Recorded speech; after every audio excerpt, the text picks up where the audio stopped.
ৰাতিপুৱা ছোৱালীক স্কুলত থৈ ঘূৰি আহোঁতে মাছৰ বজাৰখনত সোমালোঁ, চালোঁগৈ মাছ। বাপৰে, ভকুৱা, ৰৌ, বৰালি, কি খাব, বিধে বিধে একদম মাছ ওলাইছে। ইফালে দেখিছেনে, গৰৈ, শিঙি, কাৱৈ, তাৰপিছত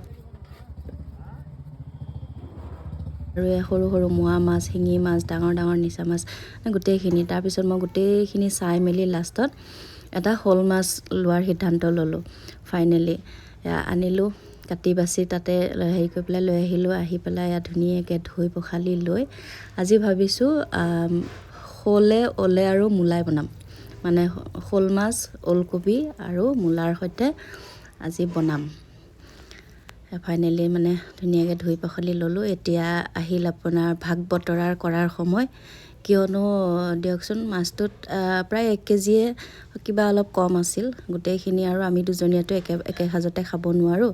সেয়ে কিমান দিনলৈ খাব পাৰোঁ তাৰে ভাগ বতৰা কৰি মেলি ধুনীয়াকৈ আধাখিনি থৈ দিলোঁ। এইটো হয় মাছৰ মাথাটো। শ'ল মাছৰ মাথা আৰু মোৰ মাথাটো প্ৰায় একেই, টান মানে খোলাটো টান, দেখিবলৈও ডাঙৰ, কিন্তু ভিতৰৰ মালটো বৰ এটা কামত অহা বিধৰ নহয় চাগে। এই তেনেকুৱা আৰু বাকীখিনি থলোঁ পিছলৈ বুলি।